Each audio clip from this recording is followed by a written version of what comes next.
This meeting will come to order. If you please rise for the Pledge of Allegiance. I pledge allegiance to the flag of the United States of America and to the republic for which it stands, one nation, under God, indivisible, with liberty and justice for all.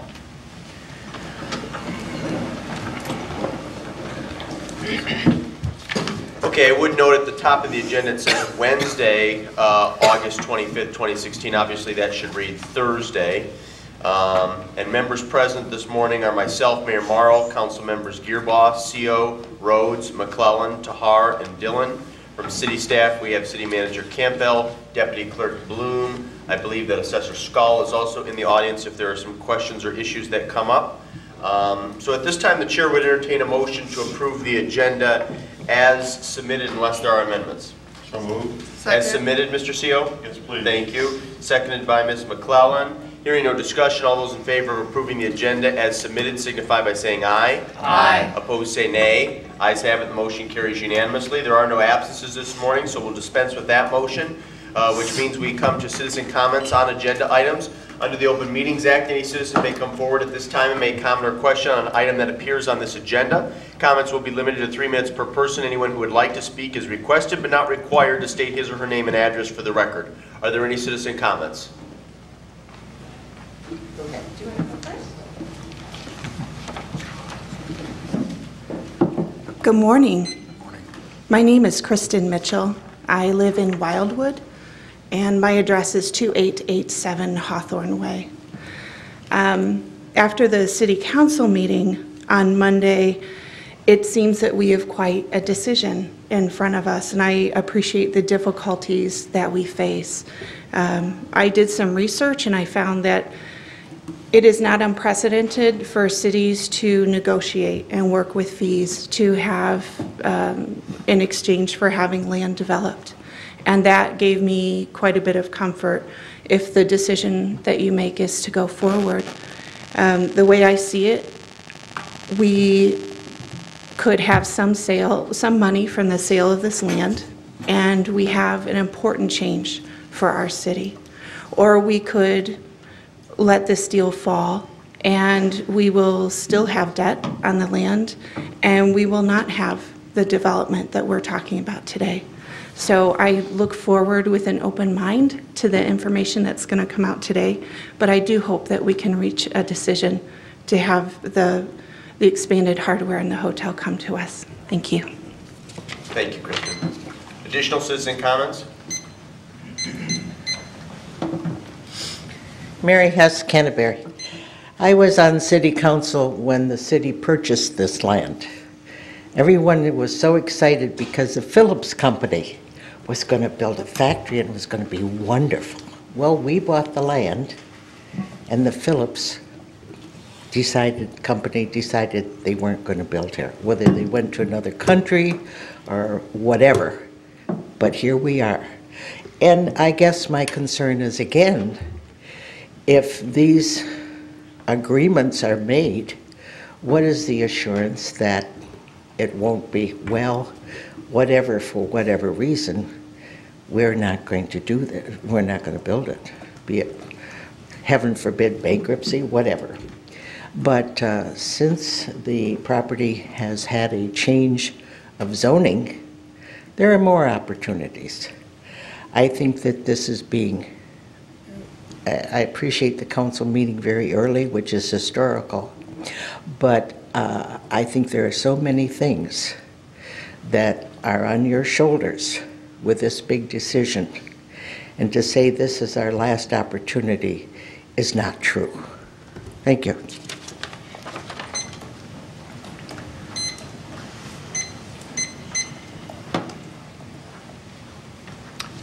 John Olson, Saline Area Chamber of Commerce. Yeah, I've been in this town, I guess, over 20 years now, and we always have an environment where everybody comes together and works together for the best of the community. I'm hoping that'll be the case today. You know, when I really look at this, to me, it kind of comes down to a decision between bean counting and forward thinking. If I'm a bean counter and I look at this, I go, gee, you know, maybe I'm not getting the money that I wanted. This doesn't make sense. I could actually argue that because now we're using a piece of property that's been sitting dormant, get it back on the tax books, bring in a hotel that's going to bring people into town, so we're not sending people up for baseball tournaments or whatever, sending them all up in Ann Arbor to go shop at Briarwood and everything else. This could mean a lot to our downtown businesses to have this here. You know, it's kind of funny. I've been, for the Sesquicentennial, I've been doing the history of the chamber, and a couple of things have popped up. But one, you know, there were a lot of discussions with the chamber was very heavily involved with council early on in trying to help grow the city. And the conclusion was we have to have industry and we have to have business here because homes use a lot more resources than the same equivalent tax base of a business. So it is important that we look at this as an investment and not as, you know, some big cost which is actually coming out of the sale of the property, which, you know, so we're not digging into the coffers deeper. Another thing that came out of that, which was very interesting, was when we put city lights downtown, this exact discussion came up. The city said, well, we'll have the businesses pay for it, and the businesses came back and said, we can't pay for this. And the council sat and they went, you know, for the economic betterment of our community and the future of Saline, it makes sense for us to take that on. And I'm kind of hoping that's where we get today, because in the long run, the way I look at it, we got a businessman here who's looking to expand his business in Saline. He could have gone to some other community. He wants to stay here. We've got a hotel, which, God, I've wanted a hotel in this town ever since I got here. It's a piece of the puzzle that we are just missing. And I hope we don't miss this opportunity. And 5 years from now, we're all driving down Michigan Ave, looking at that empty field and going, dang, did we make the right decision? I really wish we had that hotel here now. So I guess from that standpoint, I'm giving it a big thumbs up to move forward. Thank you. Thank you, John. Additional citizen comments? Good morning. Chris Fry, South Ann Arbor Street. And I appreciate what all three people before me said, except for the fact the 7 a.m. meeting. Do not appreciate it. But at least it gave me an opportunity, because I have to drive to Dearborn to go to work here shortly. They all brought up similar things that I wanted to point out. I guess the only thing I could add to this, I don't know how many lots we have like this. I've been here about 20-some years. And I think Saline's had a mixed history when it comes to developers. I've seen it work in our favor, and I've seen it work against us. I remember the Fitzsimmons project that was over by, I forget the piece of land off of Henry, and how that kind of went kablooey. I remember the project down on Michigan Avenue that now is a nice big open lot. Time seems to be of the essence here, and I'm not sure why. Every time we have a developer, there is a pressure to move quickly and make decisions quickly. I guess, you know, their money and their time, it's all capital, it's all value, and I get they have other options they can do with that money. But I feel a little concerned that the town is going to take this sort of haircut that was proposed, that what I read in the Saline Post. And the converse of that, I guess, is I don't really have a sense of what sort of property taxes will come onto the rolls that could offset in the long run. You know, giving a $200,000 plus discount basically could be offset if a hotel and a larger hardware store might be putting in that sort of tax base that 6-7 years from now makes up for it. I don't know what precedents we've had in this town when it comes to these properties and what sort of abatements we've given and tax breaks.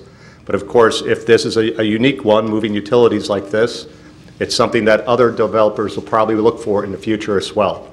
So again, that kind of reduces the value of these lots, and I don't know how many we have in the future, but I'll close with saying I've been very excited to hear of the idea of a hotel in this town. I've been very excited to hear of the Old Farmers Country Market becoming a movie theater, Imagine Theater.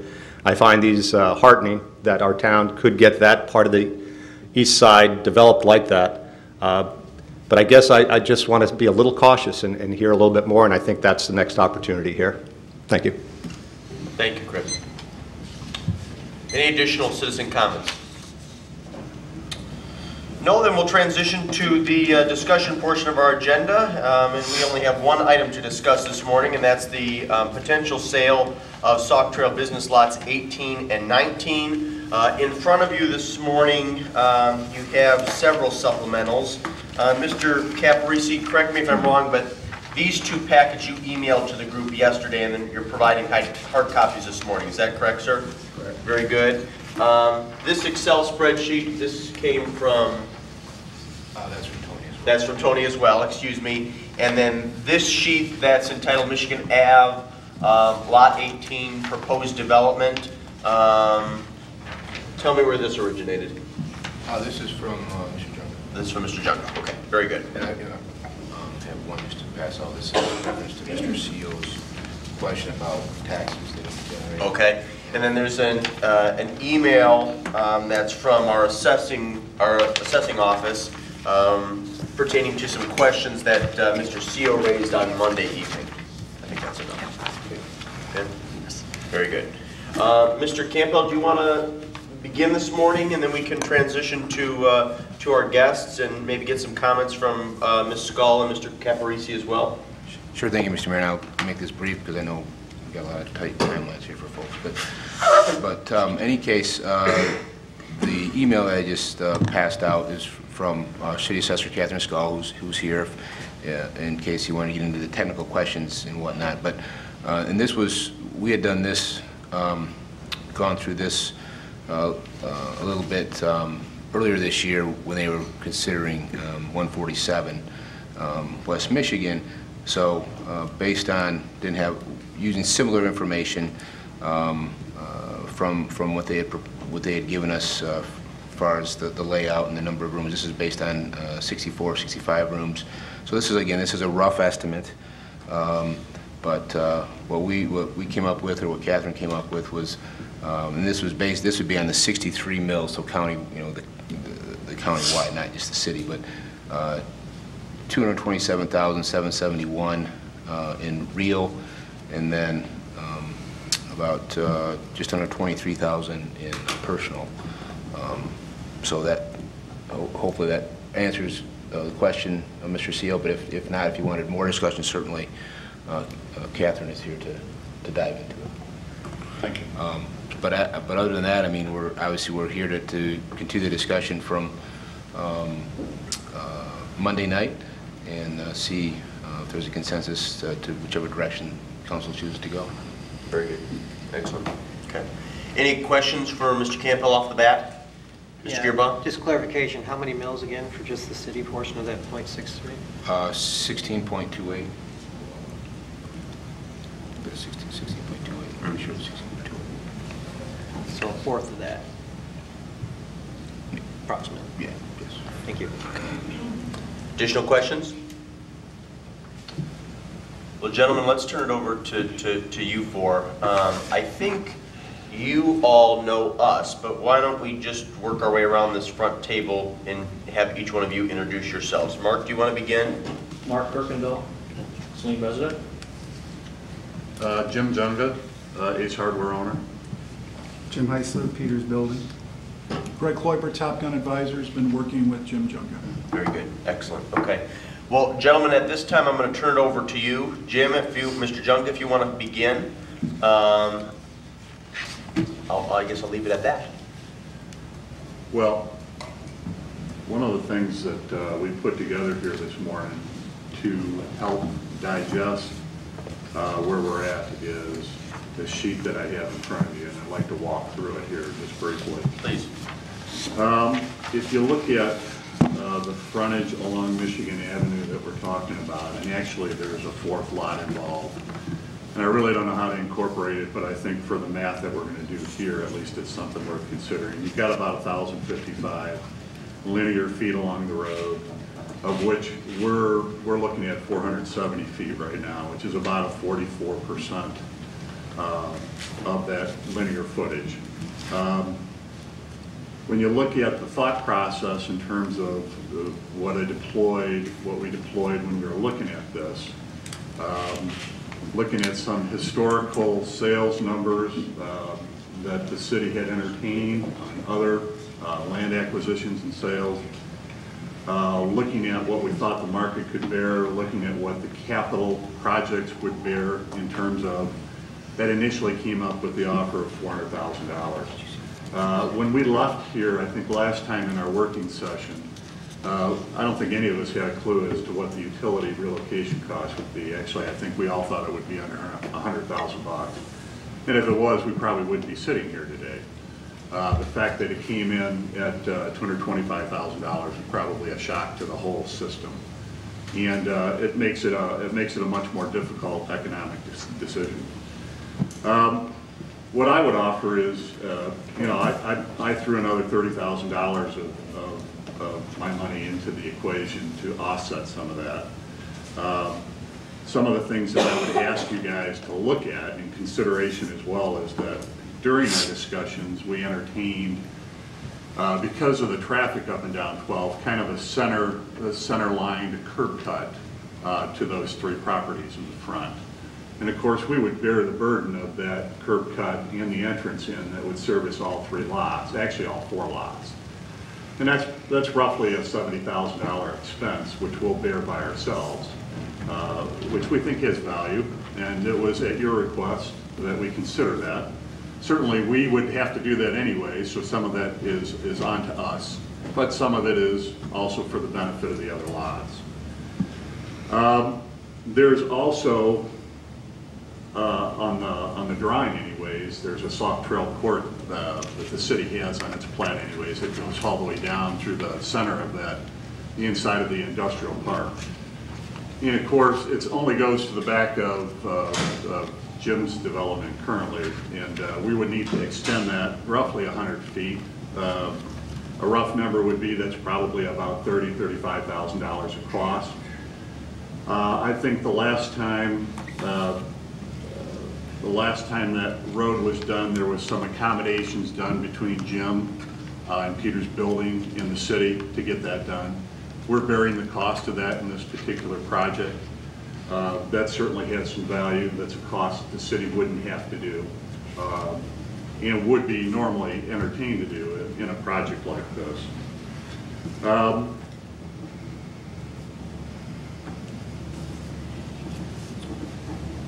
If you look at the burden of those, and I recognize there's a lot of ways to slice and dice this. You know, we see our share of it, and of course that assumes that you believe that the utility lines is an issue or not an issue. And to us it is, to me it is. I mean, I look at this as a state-of-the-art type project that we want to bring to the city, and the last thing I want is an eyesore in front of it. And in an industrial setting, it would never be an eyesore. Unfortunately, now we've considered rezoning it, making it prime commercial space. And in the space that I'm at now, magically those lines go south. They don't go in front of the site that I'm in currently. And so who bears that burden? Well, that's a great cost. That's why we're here this morning. I think our share of it is the $100,000-ish. I think in the scope of the project that we're looking to bring forward here, that we're taking on every bit of that $100,000, perhaps more. On to what we're looking at bringing to town, the incremental investment, aside from the larger hardware store, are two different business models that are being entertained by Mark and his capital group. One being the 65-room hotel, the other being the 85-room hotel. The annual revenues for these, I'll tell you what, I do a lot of talking. How about we let Mark do some talking? Thank you, Jim. Thank you for meeting with us this morning. This is an extremely important day in the life of this project, and I just want to speak to the economic impact. As Jim was alluding to, the gross revenue for, depending on the size of the hotel, whether it's 65 or 85, will be anywhere from like 2.2 million to about 2.6 million once it's ramped up. The estimated property taxes, from what Mr. Campbell had brought up here, it looks like they've estimated at $250,000 a year, if I understood that correctly. That's a little more than what we've estimated. My estimates were based upon a 107-room hotel in Ann Arbor that I was associated with for the last 10 years. So that's a significant amount of money for the city to start getting, and over a number of years, a few short years, we'll get the price of this project back. A hotel has a significant impact on an economy. Operating in the Ann Arbor market for the last 20 years, 10 years at one particular hotel, was associated with the Convention and Visitors Bureau there, and they did studies, do studies all the time to show the impact of the lodging business on an economy. Saline does not have a hotel. A hotel brings people to town. They rent rooms. They also eat at restaurants. They buy groceries. They go to pharmacies. They use gas stations. They use they use hardware stores. They use a number of different businesses. It's not just the hotel that's impacted. So the city has a significant impact from a hotel being existing in a community. We will have, as far as staffing, depending on the size of the hotel, anywhere from 25 employees up to about 35 employees. And payroll will be $500,000 to $600,000 depending on the final size of the hotel. So that's in a nutshell as far as what I can see the economic impact to be to the community. And if you have any questions, I'd be happy to try to answer them. Any questions? Let's start with, if there's any questions for Mr. Kirkendall or Mr. Jung at this time? No? Oh, I'm sorry, Mayor Pro Tem Rhodes. All right, just put my hand up, thinking about things. This would be for Mark. The difference between a 65 and an 85 room, is that in height? Is that an additional floor? The 65-room property would probably be just 3 stories. It would have a banquet facility that would support a 125-person sit-down banquet. The 85-room property would be a 4-story hotel with the capability of about 175 for a banquet. So the footprint is approximately the same? It's just another floor? Approximately the same, yes. Okay, thank you. Thank you, Mayor Pro Tem. Additional questions at this time, Ms. Dillon? I just wanted to ask, you had mentioned ramp up. What is the time frame for your ramp up? My history has been anywhere from about 18 months to 24 to 36 months to get to the point where we're operating, where it's profitable and generating good revenue stream. Thank you. Thank you, Ms. Dillon. Mr. Seal? Just so I understand, then, the whole issue with the moving the utility lines is for the appeal from the Michigan Avenue side of the property? Yeah, that's very much an aesthetics issue in terms of pulling up and seeing what our intent is to build world-class facilities, and to have high-tension power lines draped in front of those 2 facilities is just not an option that I'm interested in considering. I think we get one chance to do this right, and I think there's precedent for it already in town if you look at the developments up and down. And we're talking about moving these developments, albeit the 100-foot setback, if that's important to you folks. We're talking about moving these closer to the road.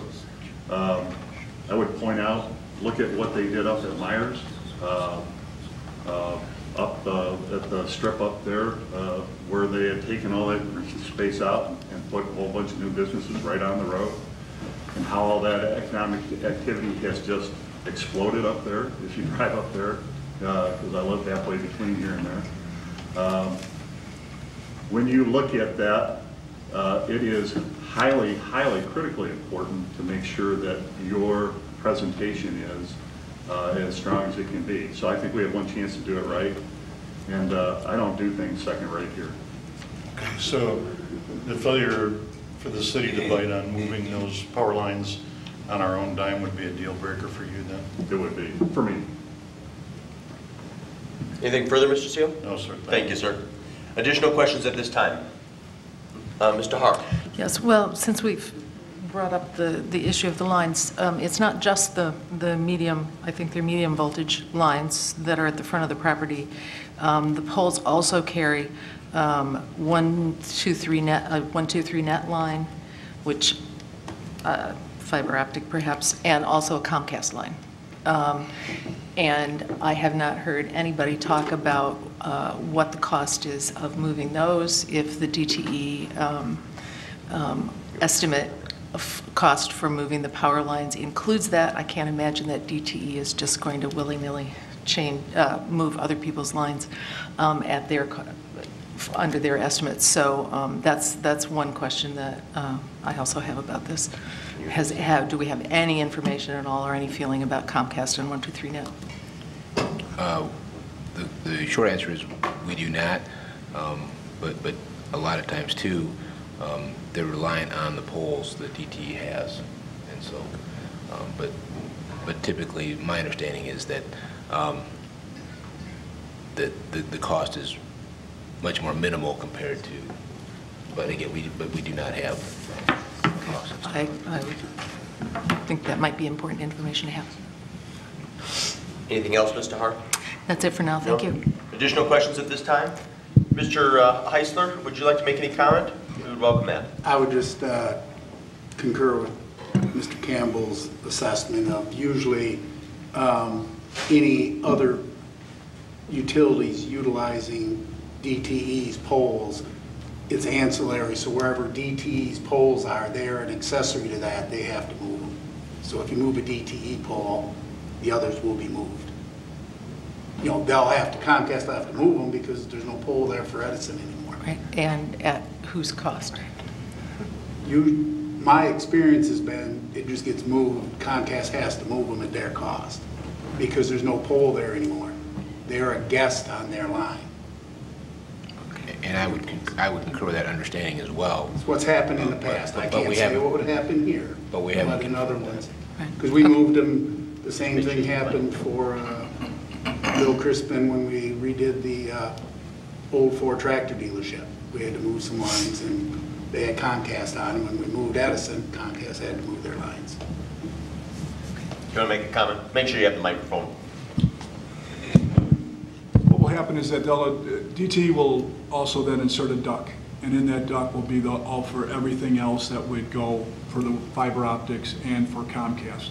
And as part of Comcast servicing the community, they just will use that trench, that duct work to relay there, and it's at no cost, typically. At least it's been my experience. This is relocation, this isn't burying. Well, the relocation, but usually they will follow like the DTE, and that they provide the duct work, and then they just lay that cable in there. And at least my experience been in other communities that's been done at no cost to the community.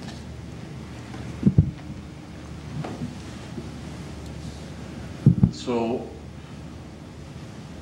being in the corporate world for a lot of years at a fairly senior level, and dealing with utilities many times when I was rebuilding plastic plants across the country, the utilities sometimes can be an intimidating business to deal with. You've gotten a proposal from one person, or from one group, which is very conservative. And I would tell you that there's probably some opportunity in that number. I don't know what that opportunity is, and I don't know how aggressively or assertively you want to go after it. But I would also say that you have a very, usually conservative number, and there should be some opportunity in that, given the experience that's sitting at this table. Very good. Other questions at this time? Please, Ms. Dillon. Just going back to the polls for a second, just for clarification for people. Todd, can you explain what we're talking about moving these power lines, where the lines would go? Sure. So currently, obviously, they front along those lots on Michigan Ave. The proposal is to relocate the lines across those three so that it would go down south along the easterly property line of Lot 18. So between that property and where the office development is right there. So we'll go south to the end of the property and then west over to the property line with the oaks in that area, and it was connected. It comes up from the south to the north right there. So it would just be down the eastern side and along the back of those lots. Now, will that impact any of the lots, having those poles on those lots and those spaces? I don't believe there would be a negative impact, no. It'd be a positive impact, but. Thank you. So, Mr. Hart? yes, so, okay, I understand, south and then west. On what property line, or what, on the, still on the same, just on the other edge of the same lots we're talking about, or moved to? No, it'd be on the same, it'd be same lots, 18, 19, 20. Okay. And you may recall from when we spoke about it in our smaller team meeting, they would grant an easement, the necessary easement, the developer would, to allow that to take place on their property.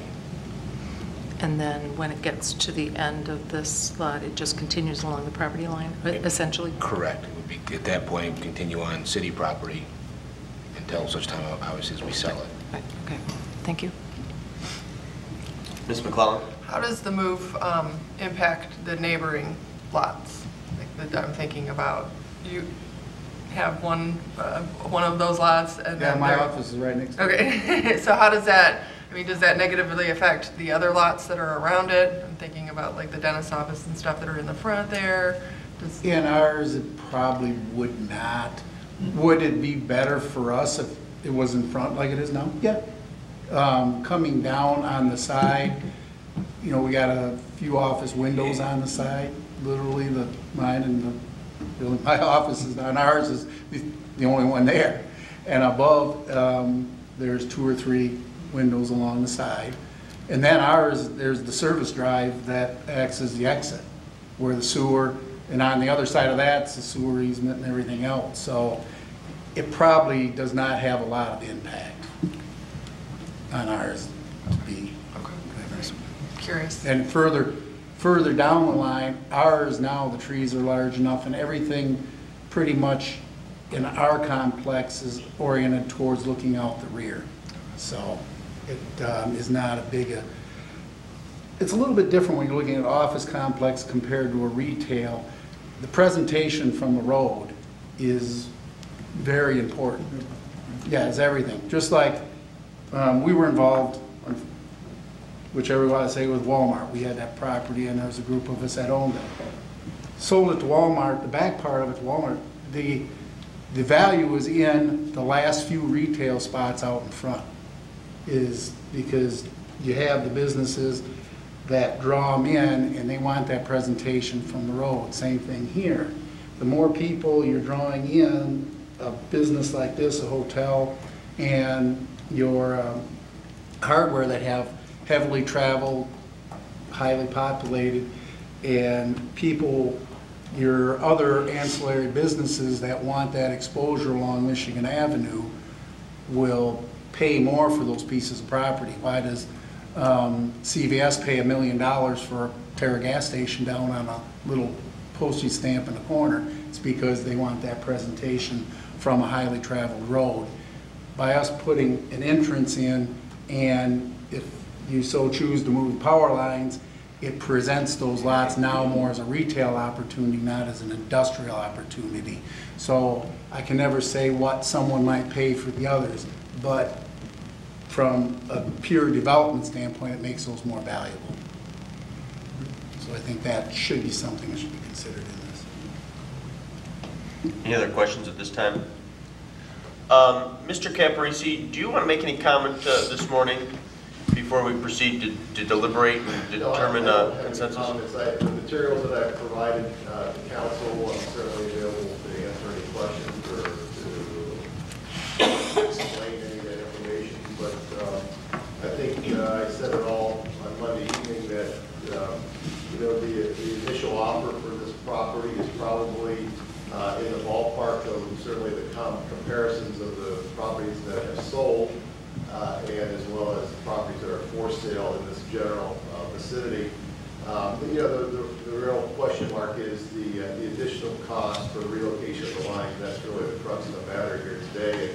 And when you do layer that on, it really moves that price per acre to a point where where it's, it would be considered below market, but as Mr. Jung indicated, there's a lot of moving parts to this project, and certainly the relocation of these lines oftentimes are the developer's cost, but also considering that this is basically virgin land that still needs to be developed with roads, underground utilities, water and sewers across Michigan Avenue. There's going to be a lot of added costs that are developed, especially for the initial development project, that developer is going to have to shoulder those costs. And certainly there will most likely be some unanticipated costs as the project moves forward. So it really comes down to, there's I think an advantage that the council has. The city owns these lots. I doubt that the city got into an ownership with anticipating that you were going to make a profit. Certainly you would like to get your money back. You would like to position whatever future use these properties have to have some payback in the longer term. And I think presumably the information that Catherine Stoll provided with property tax, future property taxes, as well as the benefit to the community with the spin-off of businesses that will be brought along with the hotel use and the hardware store use.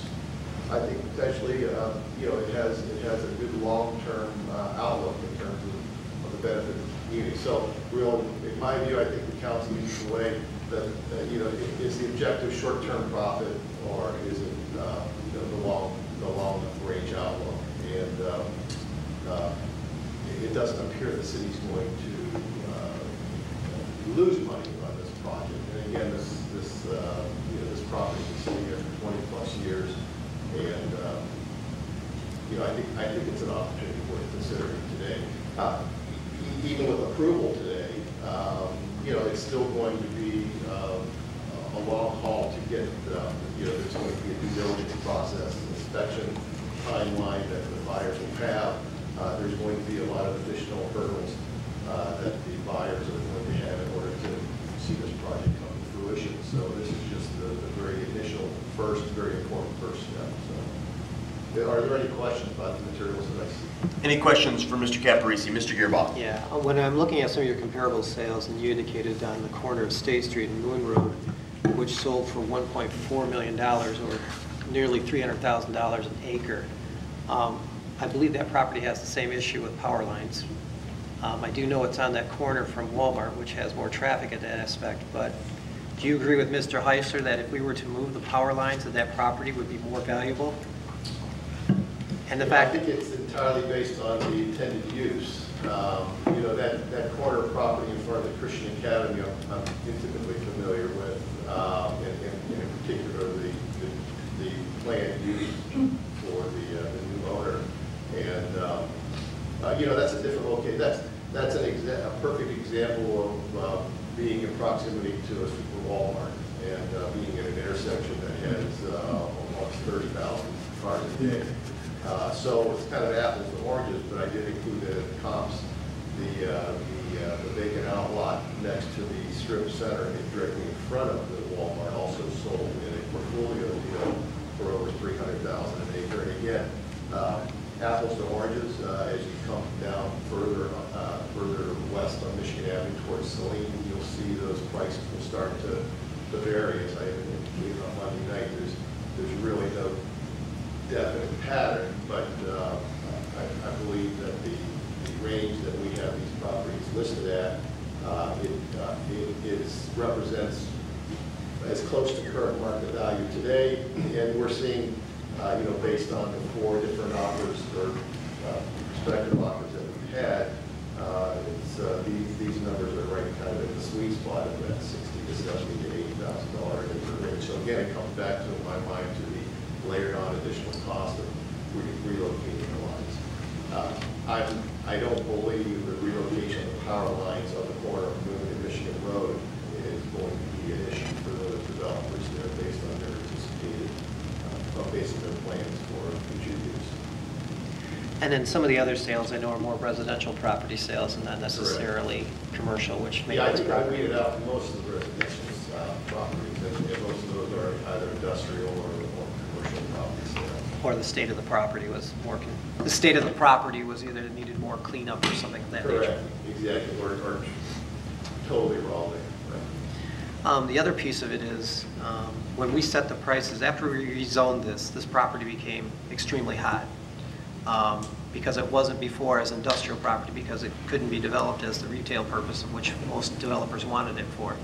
How did we readjust our pricing at that point in time? You know, we did. We adjusted at the very beginning and working with the city manager and looking at comps at the time.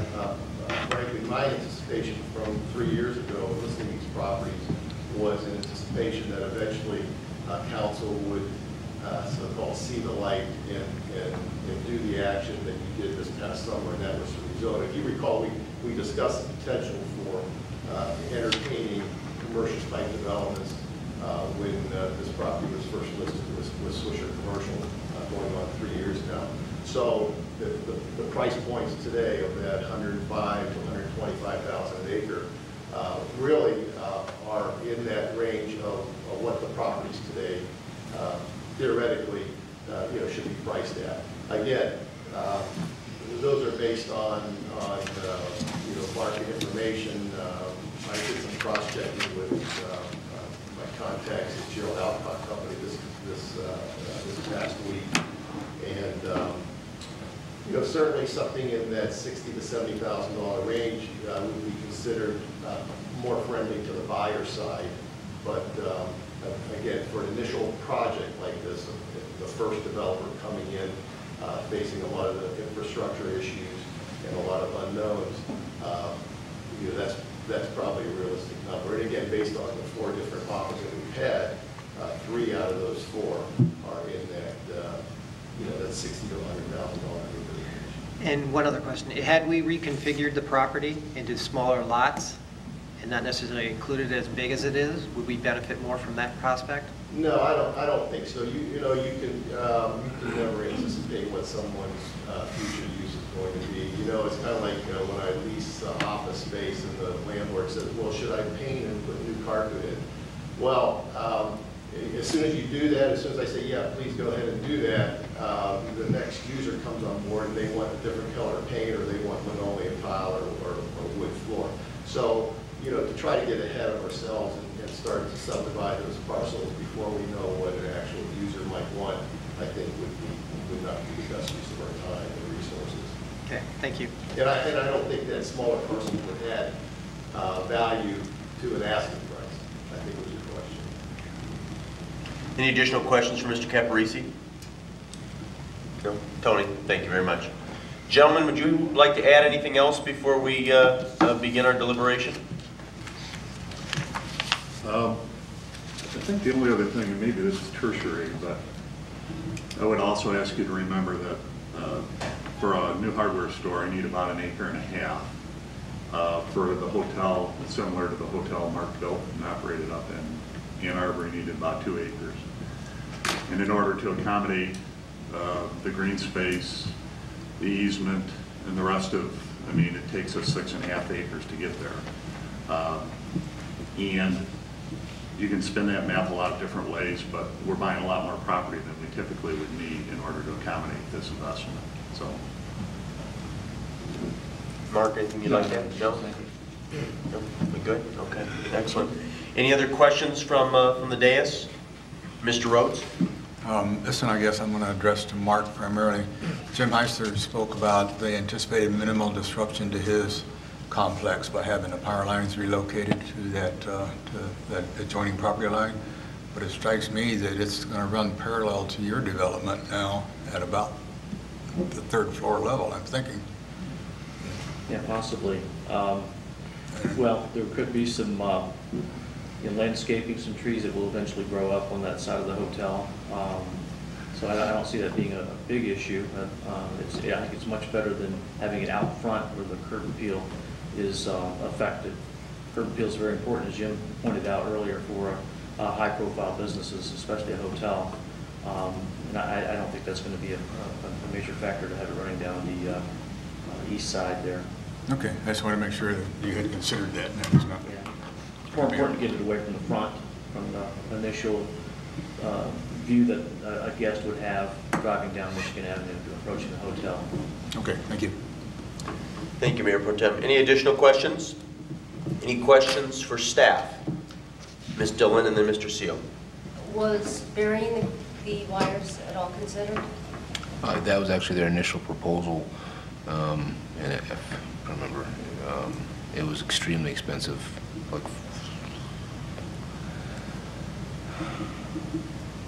It's 350. 350,000. So very, very cost prohibitive. Thank you. Mr. Seal? Two questions. Number one, would there be a necessity to combine these two different lots as they're described now into one if this development were to go forward? Mrs. Scull? I'm sorry, can you repeat that? Do you want to come up to the podium, Catherine? Would there be a need to combine the two parcel descriptions into one to accommodate? Yes, yes, we would. Currently, each of those lots is individually described, so we would need to, there would need to be a split of 19, as I understand it, and a combination then so that we're creating this size parcel. Would there be a need for a split again, one for the hardware store and one for the hotel? Well, and I don't know fully what the plans are, being kind of out of the discussion. Looking at the plan that I had seen, it seems that it's all laid out to be one parcel. Okay. If that is the case, then it would all be legally described, and all of the value and would all be on the one parcel as it's newly described, 6.5 acres. All right. Then the second question is, do our height requirements in our zoning laws prohibit a 3- or 4-story building, or does the SPA 1 take that into consideration? Well, what I would say is that you may recall from earlier discussions we talked about with the new planned unit development ordinance that the city now has in its toolbox, that this would be a prime candidate for PUD, and it becomes a negotiated process, and so that makes it much more achievable through a PUD than your typically your straight zoning. Very good. Thank you. Thank you, Mr. Seal. Any additional questions? Mr. Gearbaum? What, in the purchase agreement, what type of clawbacks do we have in place? That if the development doesn't occur within a certain period of time, what happens? Is there potential that the property could be split up into additional restaurants or anything else and those type of things? Read that section, sure. So this is the most recent, and it just got it yesterday. So unfortunately, I had not had an opportunity to give it to Mr. Junga and his team for review, but from Scott Smith, our city attorney, talks about construction of the hotel shall begin no later than 6 months after closing. Construction of the hardware store shall begin no later than 36 months after closing. City Council may, by resolution, extend either of these required commencement dates. If construction of the hotel has not substantially started with the pouring of footings and foundations within 12 months after closing, the seller may elect to repurchase the property from buyer for the amount of the purchase price, and the buyer shall, within 30 days after written notification from seller of its decision to do so, convey marketable title to the seller by quitclaim deed. So similar to what we've done in other city-owned partial purchase agreements, where if it's not done by a certain time, then the city would have the right to purchase it back for the amount that it sold it for. And so we have new information again that we have not received as a council. We just got it, and I was So just, making a decision today would be pretty, how shall I put it, soon? Thank you. Ms. McClellan? So we would have the potential to purchase it back, but we've also put in the $225,000 investment, and then we're going to pay them back. What? I'm just trying to process that. So we're going to spend money, and then they could walk away from it, and we still have nothing besides we've moved the power lines. Why would you move power lines ahead of the development taking place? Who wouldn't? That's my question. Yeah. I don't understand. They'd have to move forward. I don't think you'd do it on the IFCOM. I think once they started, I mean, the construction process and the timing of that would coincide with the relocation of the Okay. power lines. One would not, the power lines Okay. wouldn't occur first. That's my question. To help that Verification out. of- Yeah, verification of funding. It's all pretty typical. Having been want to develop property, that'd be a typical clause I would expect to see from you. You're not going to spend that money if we aren't spending our money. Okay, thank you. Mr. Gearbo, did you have an additional question? No, I was just going to ask that we'd have to add that clause to the contract. Mr. Seal? How long have these lots, 18, 19, and 20, been on the market? Do you know, Mr. Campbell? Let's see, I've been here almost 9 years, and it was well before that. No, So in terms of the zoning, this current Oh, I'm zoning. sorry, the current zoning. In terms of the current zoning, or just in general? No, just in general. Yeah, okay, so in Decades. Yeah, it's been quite a while. So, but as far as to Mr. Gearback's point, it's just been earlier this year that you all rezoned it. Okay, on the initial information you gave us, closing costs were listed as a question mark. Do we have any idea about title insurance and filing fees and that sort of thing? I would direct that. Tony, can you give us a ballpark? I'm sorry, that would be a number that we have to Right. obtain from a title company. Right. You know, a title policy is the way the closing costs are proposed in the letter of intent, and in the contract is the seller will incur the traditional closing costs, which would be title policy. You know, frankly, for the title policy based on the cost of the sale or the sale price, we're talking $430,000. Title policy $430,000 is probably in the $1,800 range, $1,500, $1,800 range. Okay. Commissions will be included in that number, recording fees. I could guess, but I think a pretty good guess would probably be less than $5,000. So a fairly low number. Not including commissions, right? Right, okay. Which would be 10%, that's the agreed upon part. Right. All right, thank you for that. So Any additional questions? Ms. Dillon? Piggybacking on to closing costs, attorney fees, are there separate fees, or is this included in what we're paying? It's included in the retainer. Anything further? Mr. Gearbo? And what other potential sales have we had on the board, or on the list right now that are offering price property that's there? The full price? Well, so you have the one that that we just received 2 weeks ago, or less than that. But anyway, so the Zippy's Car Wash, that's actually a little above asking price per acre. Thank you. Yep. Any additional questions?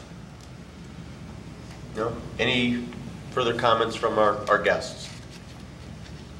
The only thing I want to say is, what you guys did a long time ago in creating this industrial park, in my opinion, wasn't done for the revenue side. It was done for job creation, investment, and tax rolls.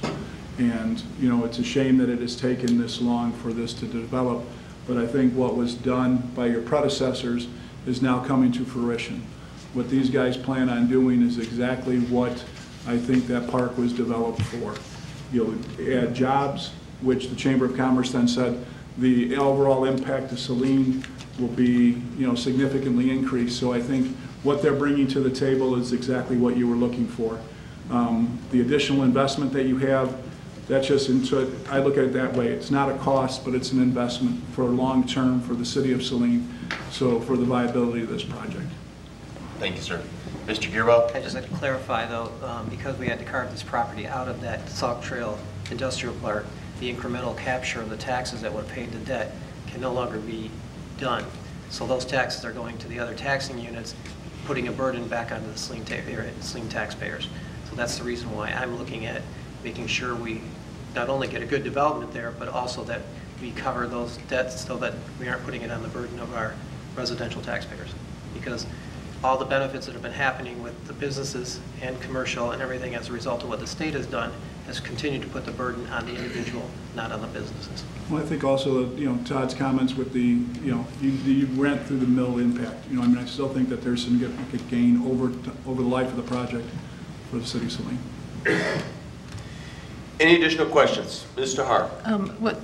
Piggybacking on Mr. Gearbach's comments, for those of us who are less experienced in or less knowledgeable about the taxing and funding and payback situation, could we just walk through concisely the difference in tax capture with the change in zoning and what that means for our ability or possible not lack of ability to pay back what we need to pay for the development of the park? You want to comment on that? Sure.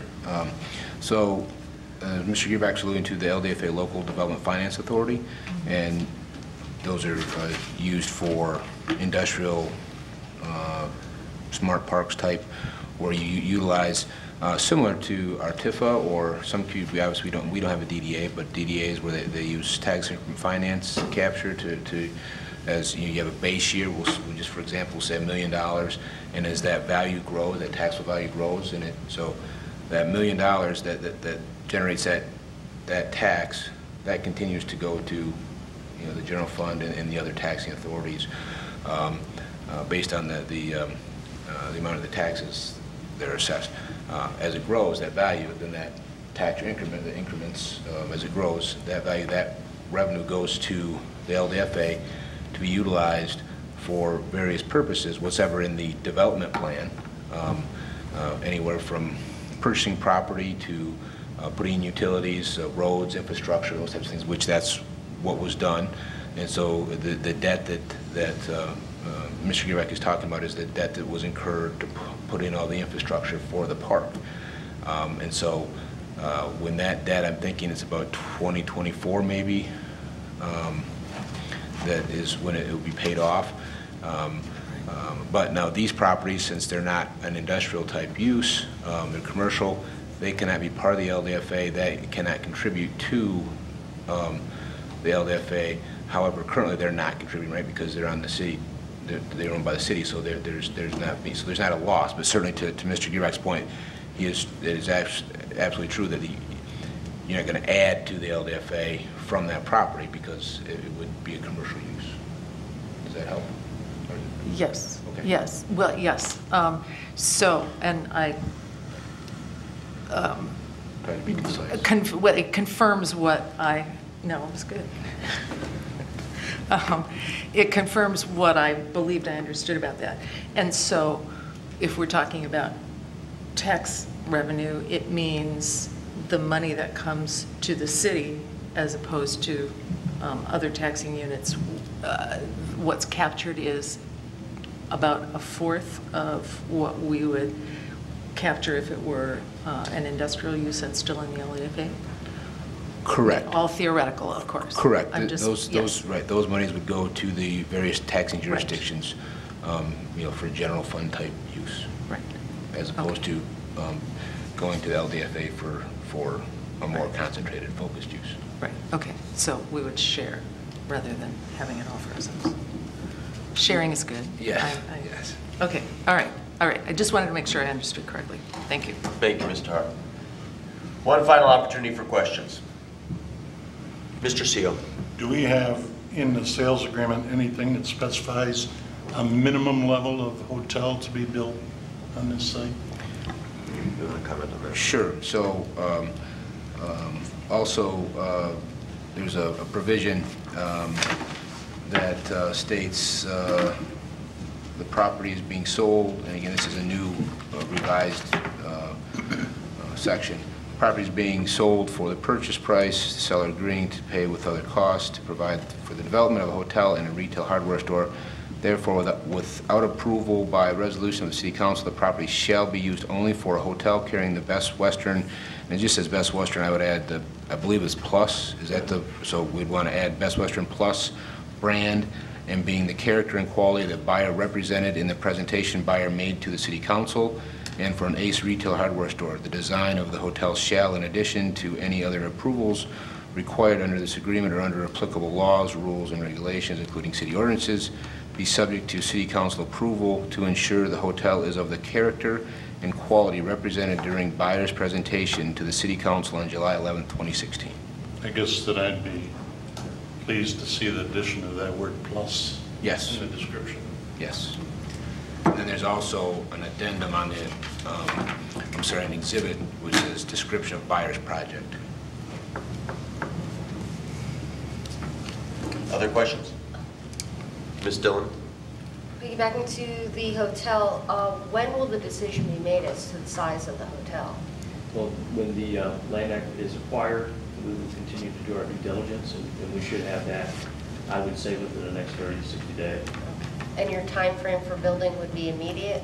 Immediate, depending on funding and weather, that type of thing that's coming out. Thank you. The intent is to try and have some of this work started and completed before the bad weather sets in, so that we actually could have some activity next year in town. If we miss the season, which is part of the timing issue here and why drift became an issue, if we miss the season, then on a 9-month development cycle, we're into 2018 before we're starting to do business. And when you're talking about investment dollars, capital dollars like this, they can be killer. Mr. Gearbach, question? Yeah, just for staff, I want to clarify that we must go through our consistent planning process, and that does not mean rushing it through, because we know as of recent that with not having everything in the property and everything settled, we've had issues. So I want to make sure there's clarity that this deal does not mean that we're going to do special rushing it through or making any kind of changes, and that should be clear in our documents.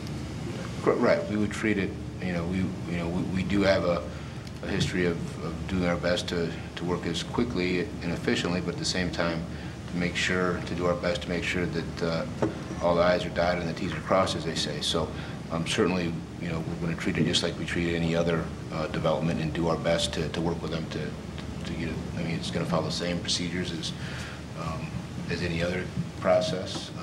And this, like you said, we would propose a planned unit development. Again, would be the better zoning to go to.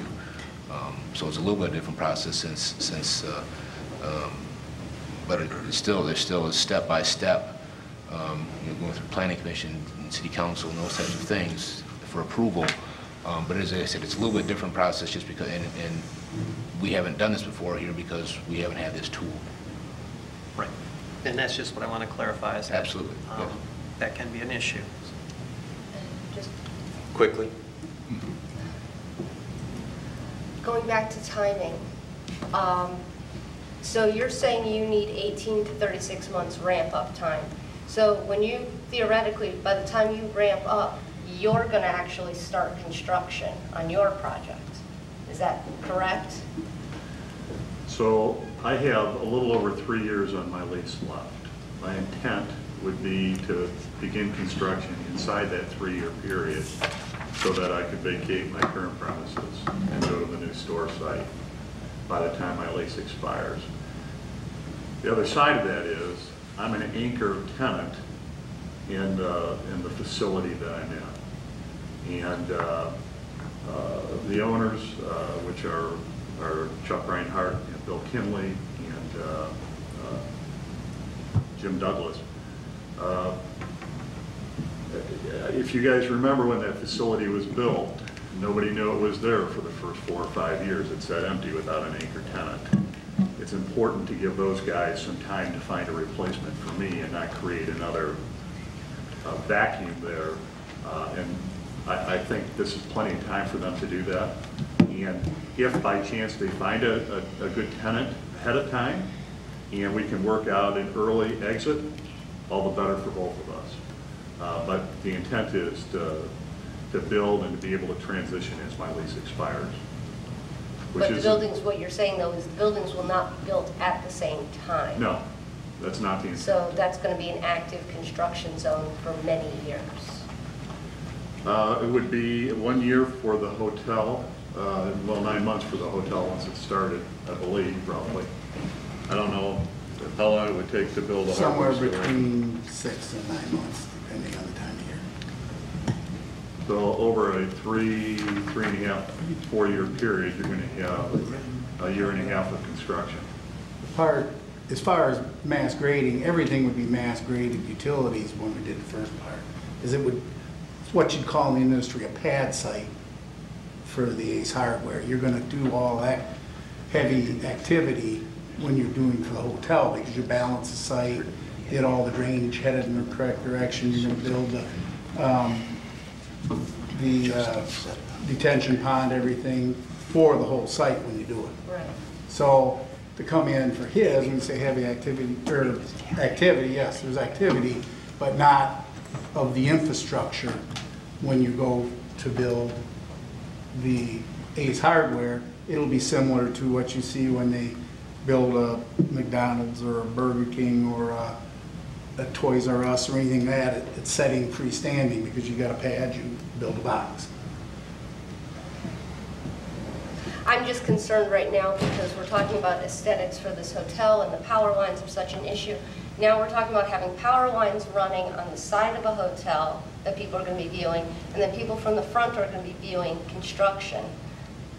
And and I know the construction is obviously a short-term issue, but I mean the last thing you really want when you're in a hotel is to be listening to bulldozers and heavy construction equipment.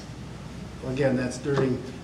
There's going to be some noise with the construction. One, it's normally during the day when the other have activities in the hotel, and two, again, the heavy construction, the site work is done when we do the hotel because it's the only economical way to do it. It's just not economical to do it any other way. Okay, I'm glad to hear you say that. Thank you. Mr. Hardy, did you have a question? Well, yes, it's been partly asked, but I'd like to hear from Mr. Kirkendall about what you think the effects of a completed hotel next to a hardware store under construction. What would the effect of that? What do you anticipate the effect of that might be on your business for that time of construction? The construction period for the ACE would have some problems, but most of the activity and the noise would be during the day when people are not sleeping. So I don't think that's going to be a big detriment. The new hotel will be marketed, will be bringing people in. I think it's going to be very attractive. People are going to really like that. I think some people will be turned off because there's something being built at that point in time. But I think we can mitigate that with the proper marketing, the proper service, and the fact that it's during the day. There won't be construction occurring at night when people are trying to sleep. I will just say, in my experience this past winter, my husband and I traveled to a warmer location for a week and stayed at, it was a resort, but we were cautioned in advance before we made our reservation that construction was ongoing on site and that there would be noise during the day, limited to certain hours. And also the room rate was, the roommate rate was reduced. It was fine with us, but we did hear bitter complaining from other guests, and so. Was that construction in the hotel? It was. Renovation of the hotel? Or no, it was not inside. It was in addition to the hotel complex. So, I'm just saying, yeah. Something we'll have to work through, of course. But, it'll have some difficulties, but I'm sure we can mitigate it with the right approach. Okay, thank you. Thank you. One last opportunity for questions, friends. I've got to be very cognizant of time because I got a few people who have to get out of here for work. Mr. Gearbaugh. The last question being, so we talked about the potential if we have a timeline in terms of development, whether or not it happens. If the hotel goes through, we're fine. If Mr. Junga doesn't build his building, how do we split that out in terms of getting that property back to the city? Yeah, I mean, we could certainly potentially add a clause if that's what council wanted to do, and if the developer were willing to agree to that. So similar to what we would have, it would be a carve out, right? Because that's what we'd literally be doing, is carving out that portion. Okay, and that's the piece that we'll have to make sure that's in there also. Anything else? Gentlemen, any last comments? No? Thank you very much. Well, then let's dive right into it. I'll begin, and then I'll maybe transition over to my left, and we'll get Mayor Pro Tem Rhodes, Mr. Gearbaum, Ms. McClellan, and then we'll jump over to Hard, Dillon, and CO. First of all, I want to thank you, gentlemen, for being so accommodating and meeting us here at 7 in the morning on a Thursday.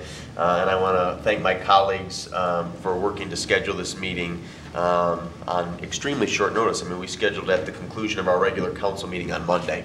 And I want to thank the members of the general public who spoke and all those who have expressed an interest in this issue. I also want to talk for just a moment about the time frame and settle some confusion that continues to exist in the community. Staff, myself, and Mayor Pro Tem Rhodes were first approached and first met with Mr. Junga and Mr. Kirkendall before Christmas, I believe in early or mid-December 2015. And obviously subsequent to that, we've had several meetings, we've exchanged emails. You've made a presentation this morning, you were present at a council work meeting several weeks ago, and of course we discussed this on Monday evening. So I certainly don't think that if you gauge the time between December 2015 and the present, that is indicative of a process that's being rushed. And I'm not pointing fingers and assigning blame and saying that this was delayed in an inappropriate way, but I think we've been thoughtful and prudent, and you all have done your due diligence, and that should be acknowledged and it's appreciated. I guess what I have to say this morning is that the city of Saline for decades, this predates my tenure as both mayor and a council member, has prided itself and has articulated a narrative that we are a very pro-business community. Well, that has to be more than just empty rhetoric. On occasion, you have to show something tangible that you have done to attract and to incentivize business and investment in your community. And let me say, too, that while these lots have been listed, they have not been aggressively marketed until we engaged Tony in 2013, I believe. So shame on us, shame on the city for not aggressively marketing these parcels before that time period. The fact of the matter is there is no perfect proposal, but I think what's in front of us is decent and good enough. And I've said this on many occasions, that if you had asked me a year ago to identify 2 business models that you would like to attract and see created in Saline, I would have probably enumerated, or I probably would have articulated a movie theater and a boutique hotel. And as I've stated in the past, we're now at the point where we may actually have both. So I think that the benefit is not the sale of the property, but of course getting that property back on the tax rolls, seeing jobs created, seeing services created, and offering amenities and opportunities for our residents, and making this truly a world-class community. So in reference to the real estate purchase agreement that Mr. Campbell mentioned a moment ago, Section 11 was put in at my insistence, and I hope you take no offense to this, gentleman, but I do want to ensure that the hotel that we get in Saline is world-class. I know that's something you can create, Mark, but I want it to be unique and indicative to the community and its surroundings. I know that not everyone has had an opportunity to review the most recent real estate purchase agreement, and based on some comments that were made by Councilmember Gearbaum and others, there's probably some other sections that need to be added or beefed up in this agreement. So I don't know exactly what kind of motion should be offered today, but I'm in support of moving forward, and as Mr. Caparisi noted, and I should thank you for your service and help during this process, this is just the initial step. There are still several other hurdles that we need to go through, that the developer and his team need to go through. But I think a boutique hotel, a standalone Ace Hardware, especially if that standalone Ace Hardware mirrors the Barnes Ace Hardware on Stadium, which I think is one of your goals, to expand the inventory and make it, again, pretty unique and special, is beneficial to the community. So again, I've been supportive of this all along. This is not a perfect proposal, but there are times when a city wants to attract the type of investment and services that it deems appropriate, you do have to incentivize. And so I'm comfortable moving forward this morning. If I could turn it over to you, Mayor Pro Tem Rhodes. Thank you. My comments won't be as articulate as the mayor's, but I'll say a few things anyway. With respect to the LDFA revenue that will not be coming in from this parcel, that really doesn't apply to this proposal because we already made that decision when we rezoned those parcels that they're not going to generate any LDFA revenue. So that's a done deal and shouldn't be considered, in my opinion, as part of this. Also true that the initial development of an area creates an extra cost for the first developer in. They have to provide services and things to take care of themselves that subsequent developers might also be able to take advantage of. We have in the past, we're talking about, I don't know, around $170,000 or so here maybe that we're going to have to take out of the adjusted purchase price to relocate the power lines, which the developers themselves have said that they would like to have done and have expressed no undue concern about the new location. And I said that 170 because of the 30,000 additional that has been offered for the land.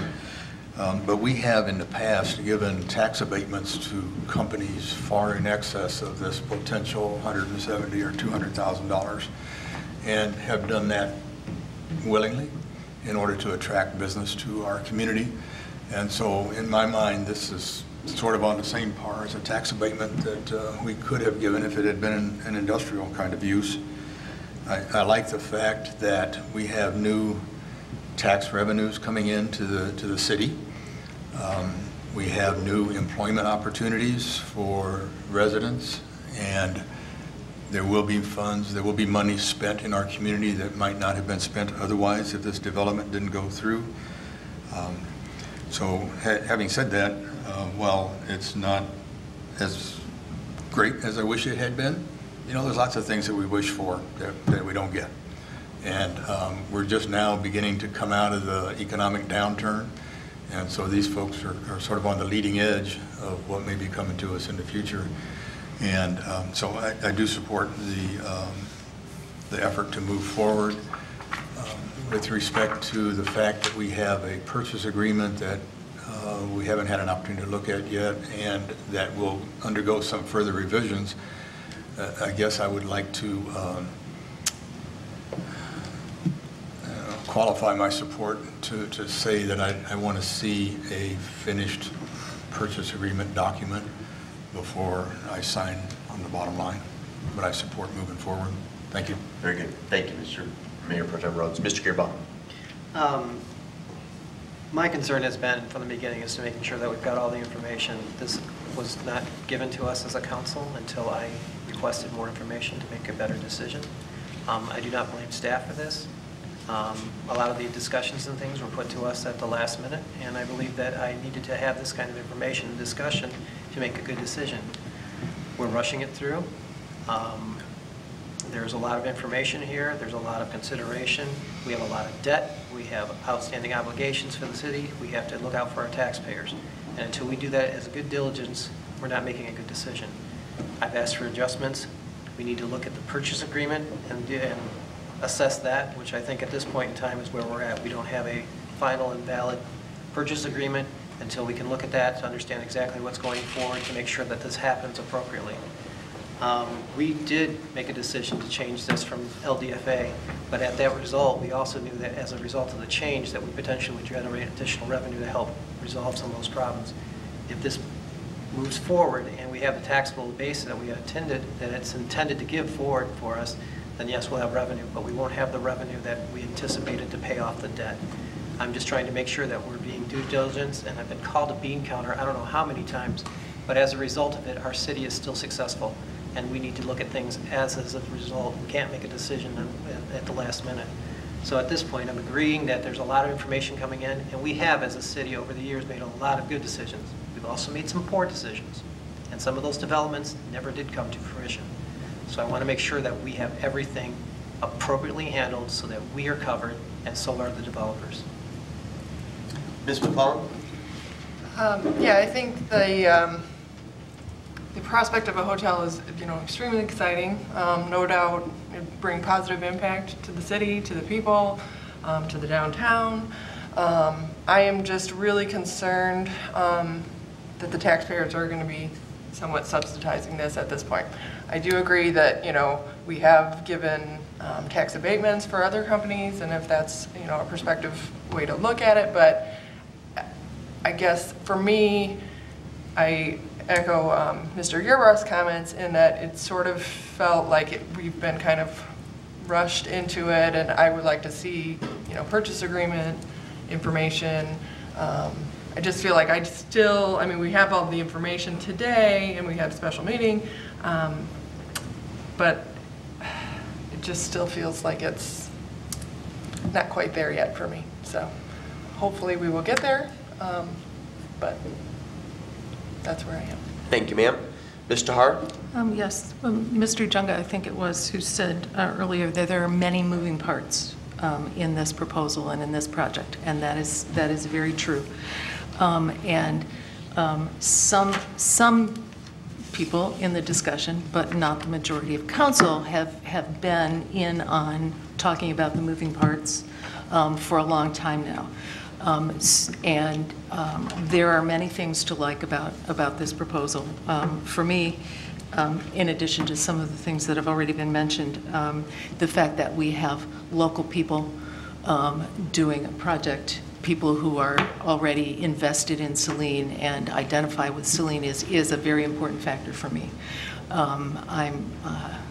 I've become somewhat fanatic about local first over the years, and so that's an important positive element from my point of view as well, and I really appreciate that.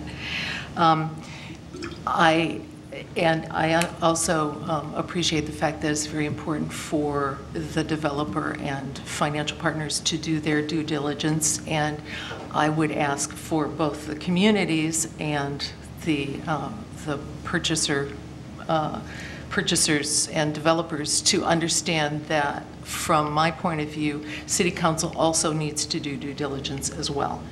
And with so many moving parts and being presented with information late on a Monday afternoon, for example, in the most recent case, late on a Monday afternoon for consideration at a Monday evening council meeting, and then feeling, now this is my own feeling pressured to make a decision really isn't conducive to my need for thinking time for due diligence.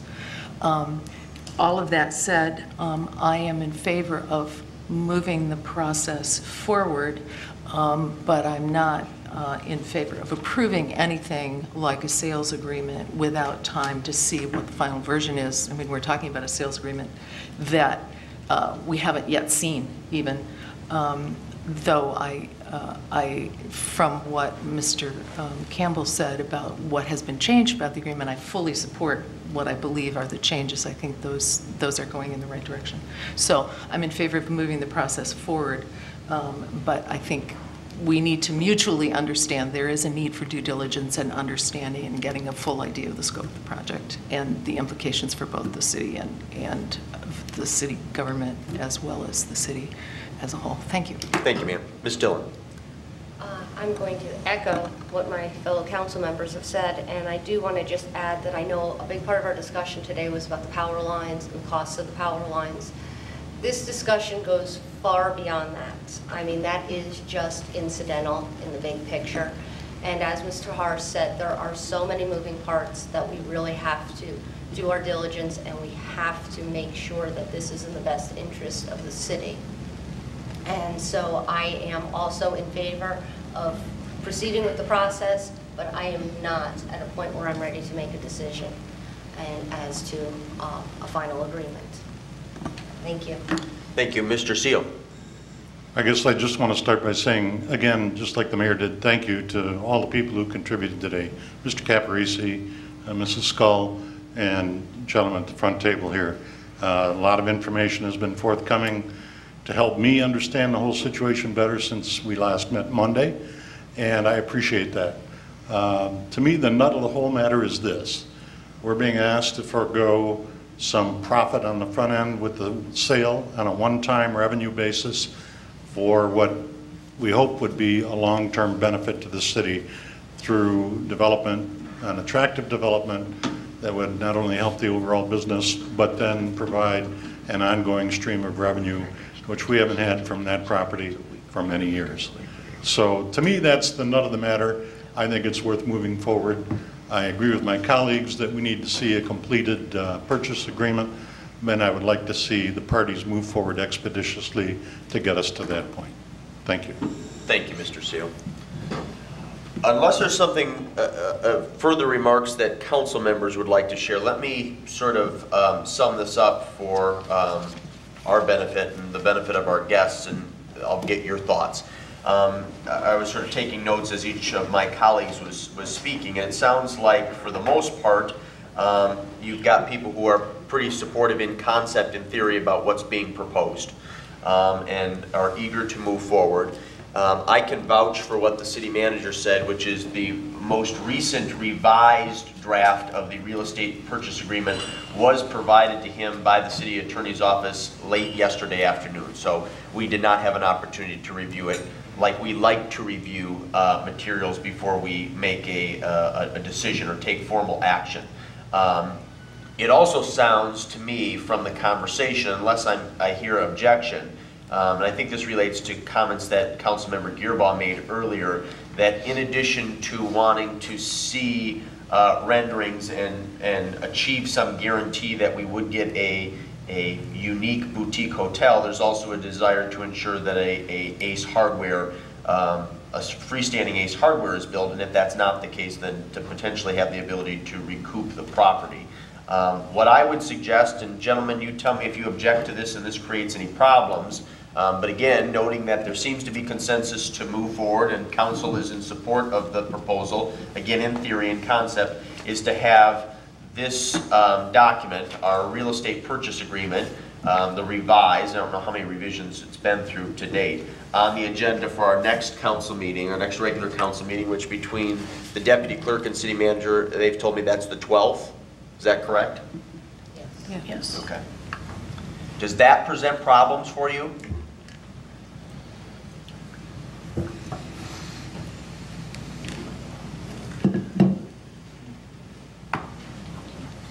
So before the 12th, we would have an agreed upon by both parties purchase agreement Ideally. to vote on? Ideally. Okay.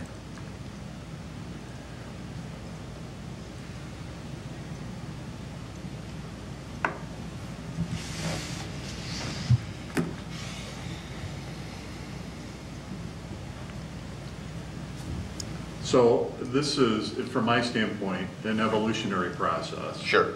Okay, and the power lines have become an obstruction in terms of time and in terms of economics. The pressure was the fact that there was some due diligence being done, and it took some time to do it. And you're right, we have talked about this for quite a while. We'll continue in good faith.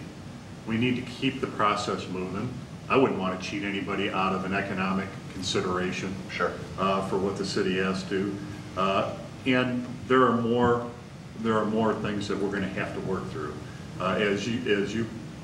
Assuming you put forward a letter of intent, certainly Greg and his team, as well as Don Svalente and his attorneys, will have to go through it, and we'll take it from there. Okay.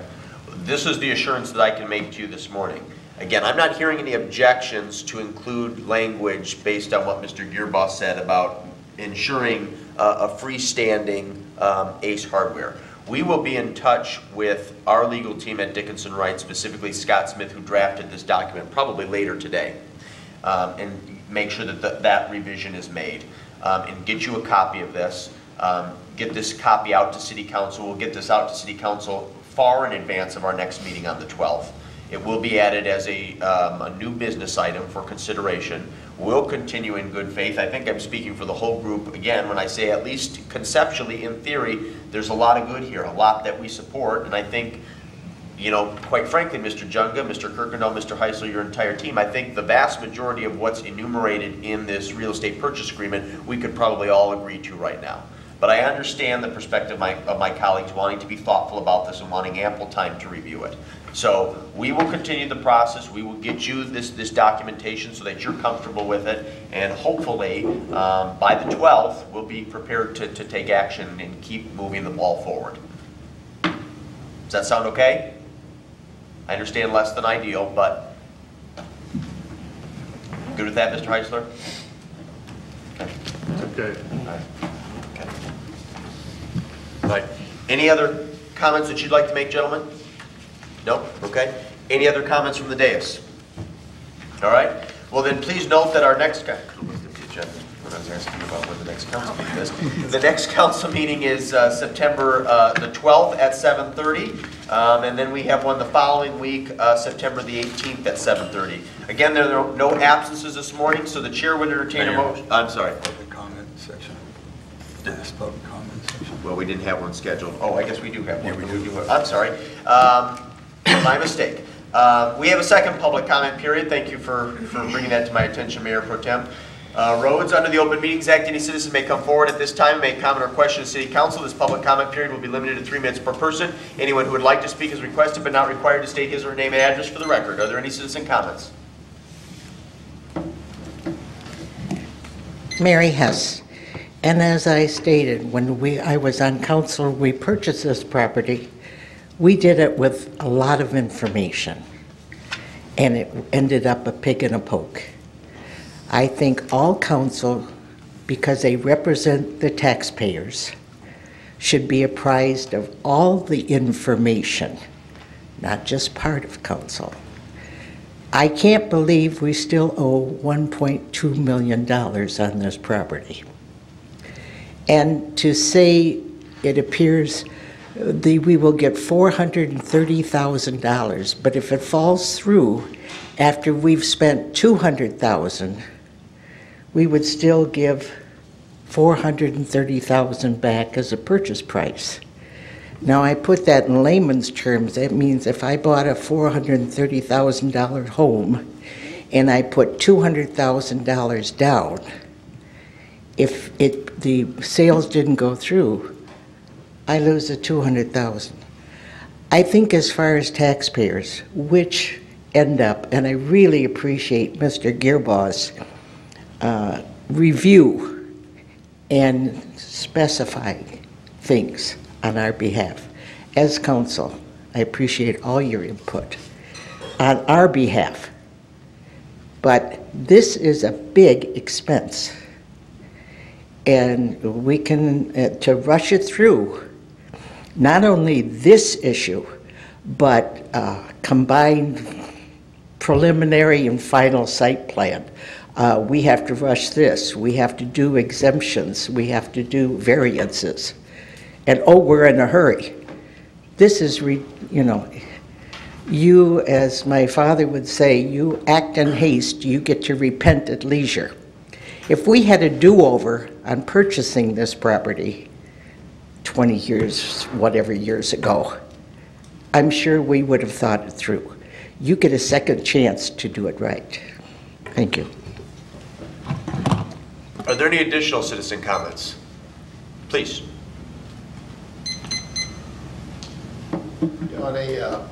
On a different but somewhat related topic, I would just remind council that your September 12th meeting also is going to have a very important agenda item, I believe, relating to the 600 North Maple Three Oaks project.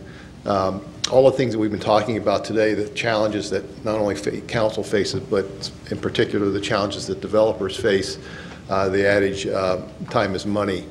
As you know, that Three Oaks project has been ongoing now for over 2 years. You've already overcome the hurdle of purchase agreement. They've gone through their due diligence, and they just recently extended their due diligence period by 30 days, only anticipating the final hurdle relating to the cell phone tower, which I believe is going to be addressed on the 12th. And so in the hierarchy of important things that are important, everything is important. Some things obviously are time for action, and hopefully the cell phone tower matter will be resolved adequately so that the Three Oaks people can get on with their project, which they are also hoping to break ground this fall. So again, just as a courtesy and a general reminder to council that to please don't lose sight of that important agenda item that's coming up. Thank you. Thank you, Mr. Caparisi, and I think I can speak for the whole group. I can certainly speak for myself. I'm looking forward to considering that on the 12th. It's a really exciting development and will be a great addition to the community. I do want to note just one more time for the public record, and I don't know how I can be more emphatic on this point.